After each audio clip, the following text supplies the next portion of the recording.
بسم الله الرحمن الرحيم الحمد لله رب العالمين الصلاة والسلام على أشرف الأنبياء والمرسلين سيدنا مولانا محمد وعلى آله وأصحابه أجمعين اللهم اشرح بالصلاة عليه صدورنا ويسر بها أمورنا وفرج بها همومنا وكشف بها غمومنا واغفر بها ذنوبنا واقضل بها ديوننا وأصلح بها أحوالنا وبلغ بها آمالنا وتقبل بها توبتنا وغسل بها حوبتنا وانصر بها حجتنا وطهر بها ألسنتنا وآنس بها وحشرتنا وارحم بها غرباتنا واجعلها نورا بين أيدينا ومن خلفنا وعن أيماننا وعن شمائلنا ومن فوقنا ومن تحتنا وفي حياتنا وموتنا وفي قبورنا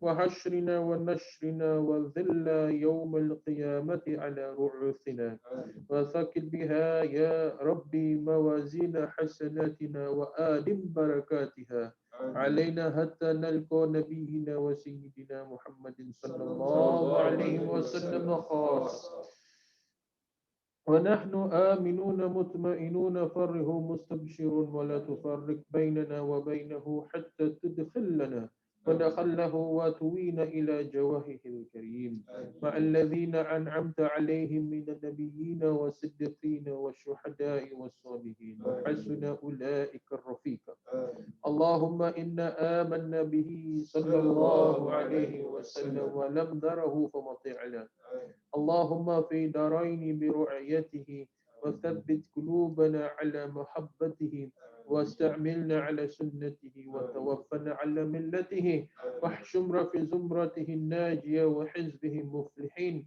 وانفض بطوت علينا قلوبنا من محبته صلى الله عليه وسلم يوم لا جد ولا مال ولا بنية وأوردنا هوذ الأسفى واسكنا بكعس الأوفى ويسر علينا زيارة حرامك وحرامه من قبل أن تميتنا وعدم علينا إقامة بحرامك وحرامه صلى الله عليه وسلم إلا أن نتوفى اللهم إنا نستشفه به إليك إذ وهو أوجه شفهاء إليك ونقسم بحق عليك إذ وهو أعظم من أقسم بحق عليك ونتوسل به إليك إذ وهو أقرب الوسائل إليك سلام قولا من رب رحيم سلام قولا من رب رحيم سلام قولا من رب رحيم سلام قولا من رب رحيم سلام قولا من رب رحيم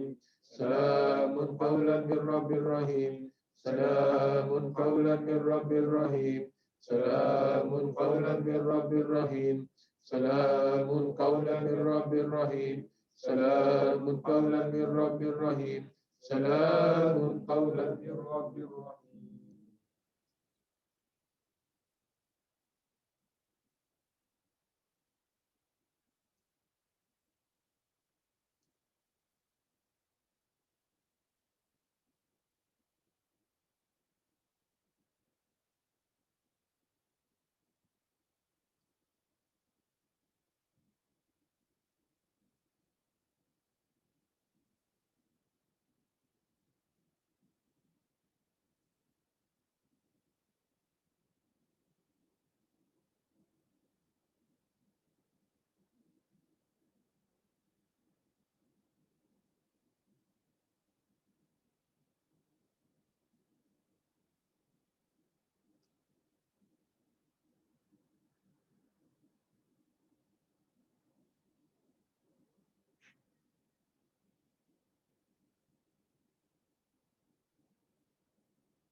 نشكو إليك يا ربي كثرة قلوبنا وكثرة ذنوبنا وطول آمالنا وفساد أعمالنا وتكاسلنا عن الطاعات والهجومنا على المخالفات فنعم المشتكى.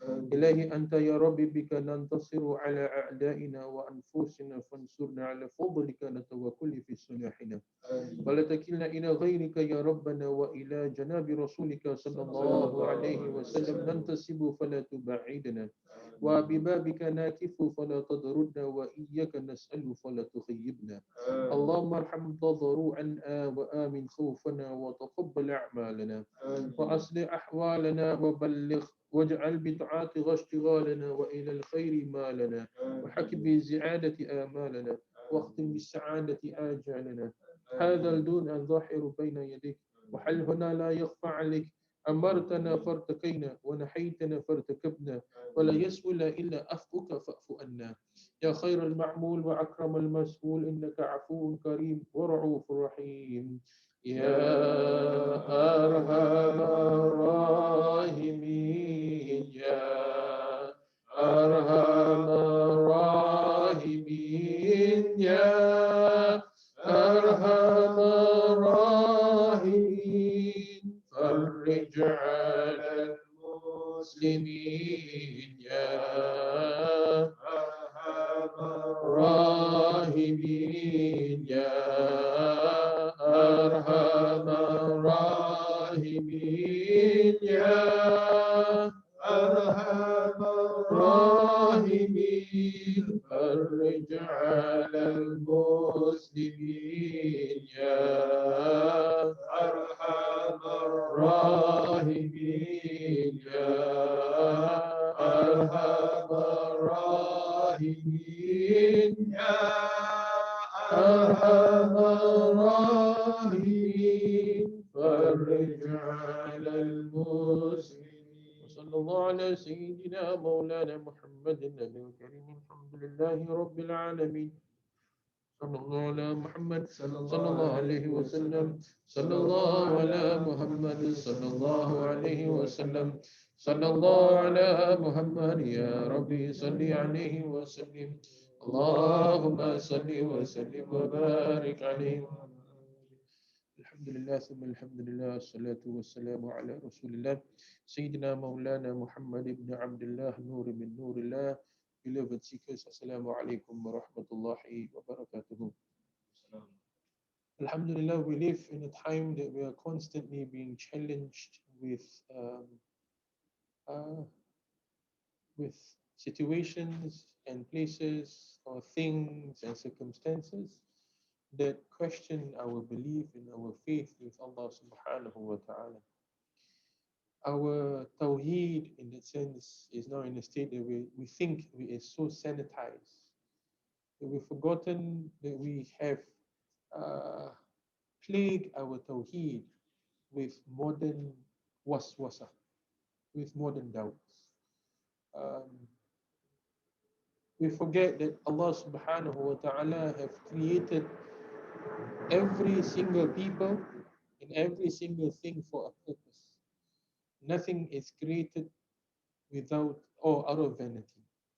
Number one. And number two, everything that Allah creates, that means His power is in it. That means there's control and power on everything. So there is not a situation, there is not a thing innate or innate. There is not a person, there is not a time, there is not a situation, a circumstance that is void of the power of Allah, void of the knowledge of Allah, void of the witnessing of Allah, void of the hearing of Allah, void of the ability to change the situation, the irada of Allah, void of the love of Allah subhanahu wa ta'ala. Every moment, every time, every second, every nook, every cranny, every single atom is under the power of Allah subhanahu wa ta'ala. But this is only known, experienced, and taken advantage of by mu'mins. by people who believe in Allah in matters that we can see and we cannot see. We can claim that we make the loudest zikir. We can claim that we make the best du'as. We can claim that we recite Quran the most beautiful of manner.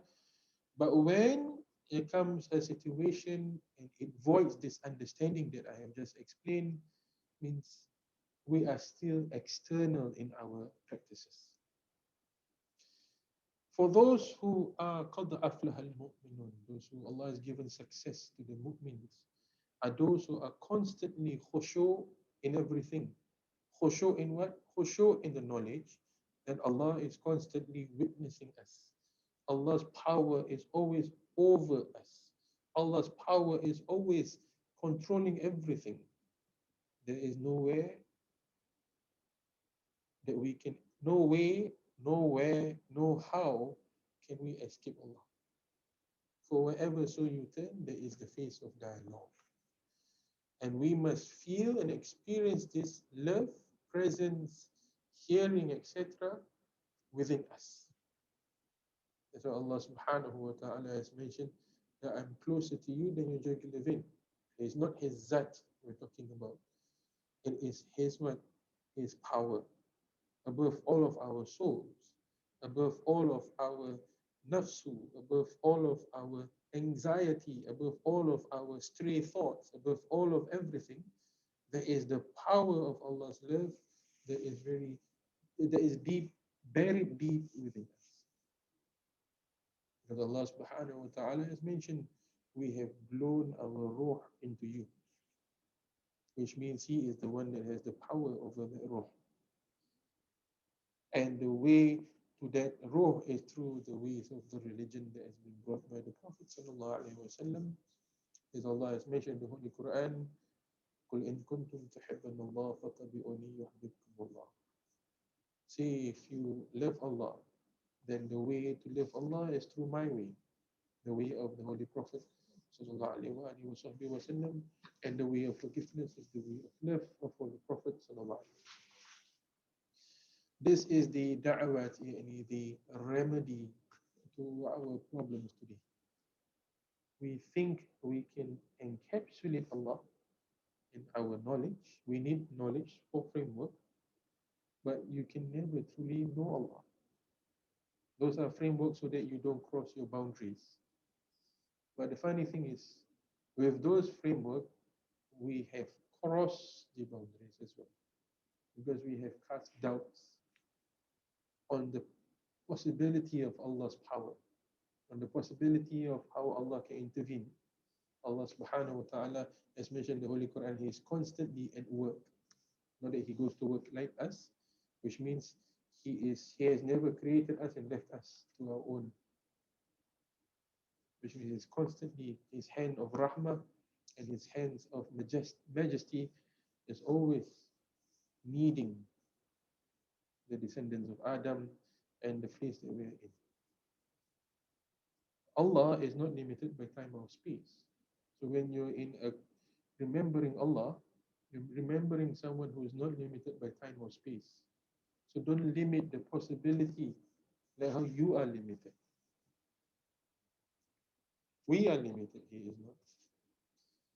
And don't limit it when you remember Him. He can raise you to a place where there is no time and there's no space. He can also do that. Like how He has done it for His Holy Prophet sallallahu alaihi wasallam. So the world we live in today, there's a lot of things about people who do polls online. And then now it's become a huge matter. I feel this happens because there lacks the problem is not now how we're going to handle it, the situation. The problem is how we're going to educate the next generation. And it is not about sexual education, but it is about knowing what is left. Because all of this happens because we have distorted the sacredness of life with our own defile and vile thoughts of love that we have placed within our own thoughts and understanding. Who is to be blamed? The community that we live in is to be blamed. That's it. Yes, the perpetrator has to bear responsibility, but even how people react to this situation, I feel it shows the lack of understanding of haya, shows the lack of understanding of boundaries as well. This is what I understand and what I feel in this whole situation.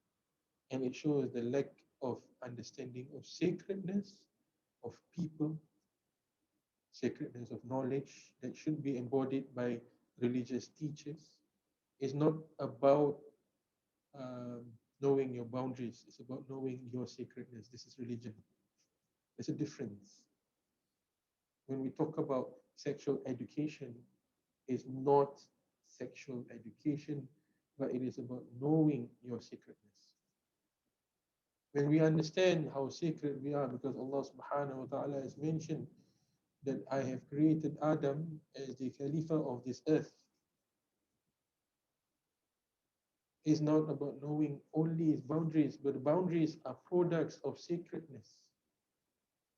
When we treat each other sacred, then we understand where do we stand in this whole cosmology.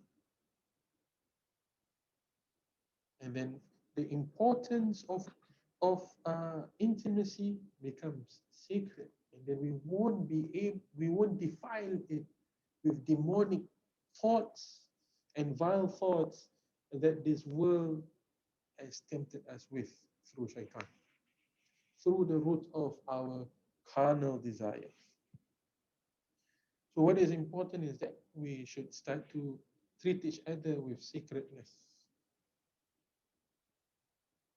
We've lost this in Islam, especially.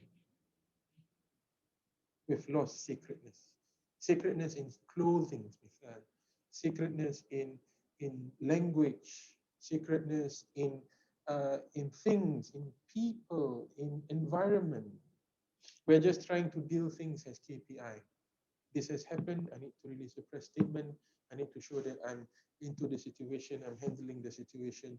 I am reigning, holding the reins and handling the situation. It's about I still. It's not about where have we gone wrong or what is lacking in teaching our younger generation. Pornography is now at large, right? Why? Because we've lost the sacredness of coitus. We forgot that the ni'mah of coitus comes from it. It's actually a reflection of the ni'mah of Jannah. We've lost what it means to be looking at Hawa and Adam, understanding that each other is needed as ladders to go to Jannah, or a reflection of the image of Rahmah in Allah. For Allah has mentioned mu'min mir'atu mu'min, that a believer is a mirror to another believer. He didn't say whether it's a male believer or a female believer, a believer. Khalas. So this knowledge of sacredness is long gone. It's finished. Why? Because we've now come to the level of what is this knowledge valid? Is it found in the canonical books? Has it been signed and authorized by a certain office and department? Or is this printed from a reliable academic, etc., etc., etc., etc.? In our pursuit for academic excellence, we have made ourselves empty, void, and we've made our most sacred part of ourselves, our heart, hardened. And that's because of that hardness, it becomes easy to sin because there's no more tenderness, there's no more love, there's no more sacredness, there's no more witnessing of Allah. Because ihsan is truly about witnessing Allah, and to worship Allah as though you see Him if you cannot know that He looks at you. This is missing in our education. This is missing in our relationship. This is missing in everything that we do in our eating, in our sleeping, and the answer is found in tariqah. It's found in tariqah. It's not found in anthropology. It is not found in sociology. It is not found in psychology. It is not found in philosophy, or maybe parts of it. It is not found in anything else except in wayfaring to Allah, because love cannot be academicized. Love cannot be made into a product. Love cannot be bought or sold. Love has to be experienced through inner workings. And this is God. And that's why we treat each other without love. From our own self to our own and to our parents, our brothers, our sisters, etc., our own children. Children, we think it's all about money. Just give them money, buy them some KFC, and it's done. Bring me back good results, and you're a good child. Get what I'm trying to say, right? And then we've lost this when we look at the environment as well. So these are the teachings of love, and it's found in Tariqah. Understanding sacredness. So when we know things are sacred and things are full and imbibed or induced or created with the atom of love, and that actually combines everything, is that atom that that holds everything, that hub, that love, then even in the pebble on the street will become a way, a reflection to remind us of Allah subhanahu wa ta'ala. For everything is created for a purpose. Even the most challenging of moments is created for a purpose. Even the most difficult of illness was created for us out of from Allah's love, for us to experience His love. So Allah has mentioned in Hadith Qudsi, I am known through my opposites. You want to know shifa, you have to know pain.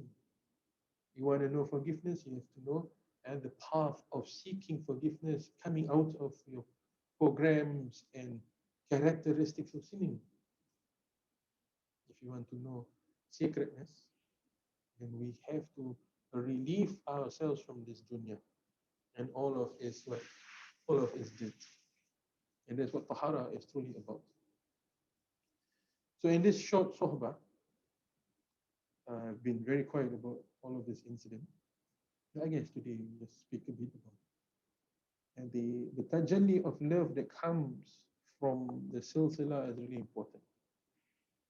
That should be the thing that protects us. That should be the tajalli that drives us and move us forward to look at everything. You know, Sheikh Akbar Muhyiddin ibn Arabi, he says in his book of his suluk, he says the first level of suluk, of course, it applies to him. Like kita tak ambil dia punya suluk, but I'm just saying, for example, for knowledge, that the person of suluk must understand the minerals in the world, the mineral, the plants, the animal. And because if not, you deny that this world is useless. And this is what happens when people start to look at this world like a trap. They view this world, why? Because animals are useless, trees are useless, the minerals are useless, the ocean is useless, all the elements are useless. So which planet you want to go to? Every planet has a mineral. Where you want to go to? In the empty space. You cannot function. You are created with some compounds of mineral as well. So are you useless? Oh no, I'm not, because I know God.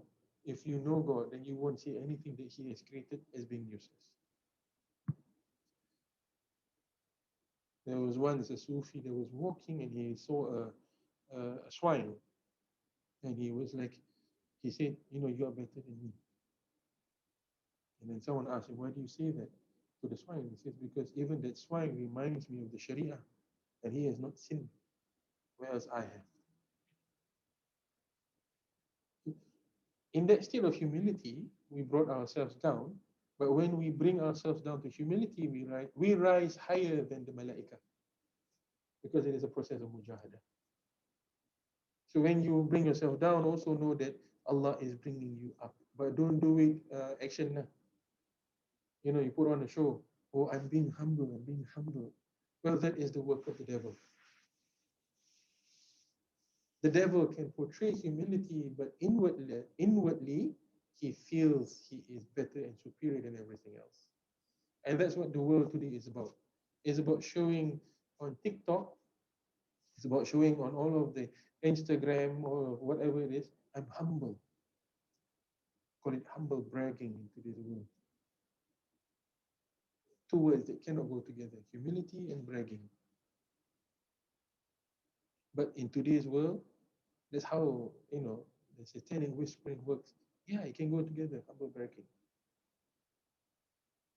We have dirtied the word humility with bragging. True humility is when, even in worship, your attention is not on yourself but on Allah. And then we see that everything coming from the rays of Allah's love, everything has a purpose, everybody is supposed to be respected.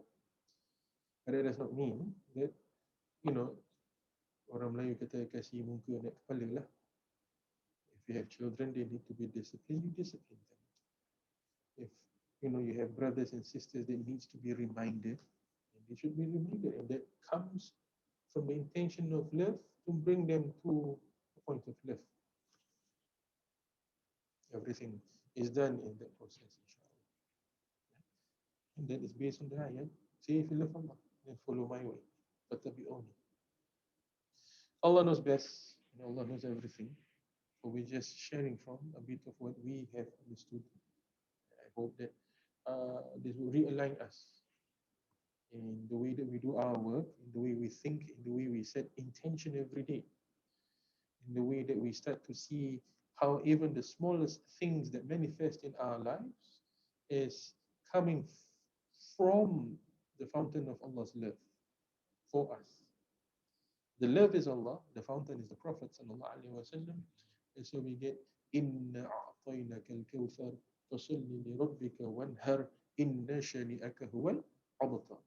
You get all of this except for the abtar, those who cut themselves away.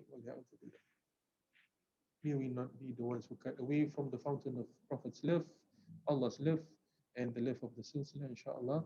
May this majalis, this gathering, be a fountain of love for the community, for our families, our brothers and sisters, and may Allah protect us in this love and His rahmah, inshallah, and forgive us and for generations to come.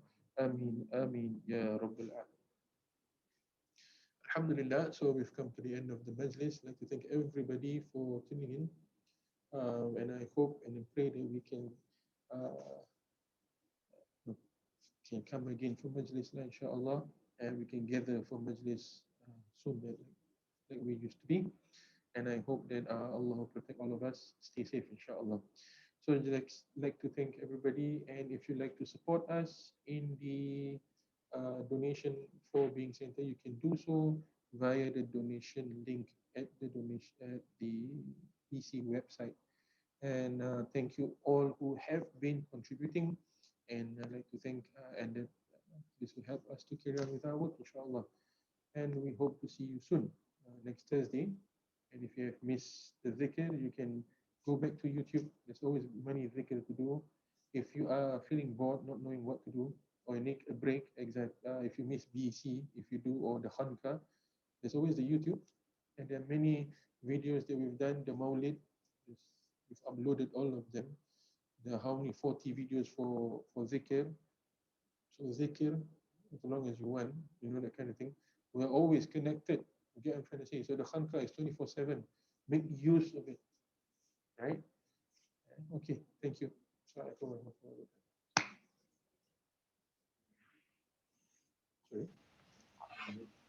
Thank you, Murshid. Assalamualaikum. Salam, Kak Rafida. Thank you very much. Welcome. Thank you. Thank you. Thank you, Sisha. I will send my salams, inshallah, to Firma as well. Thank you, Anissa. Salams to the family as well. Thank you, Sisha Fika.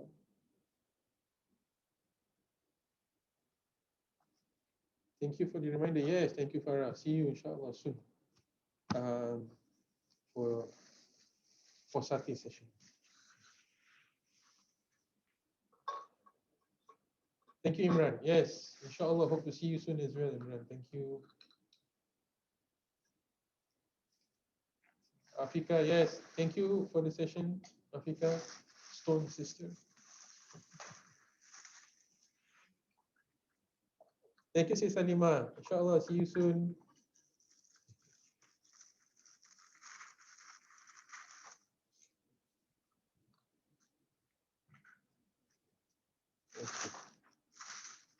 Thank you, Sis Fatima.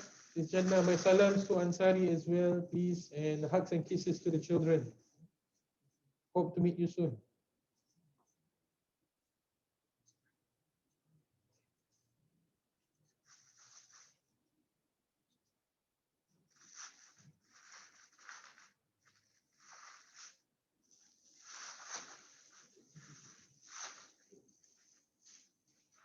Okay, everybody.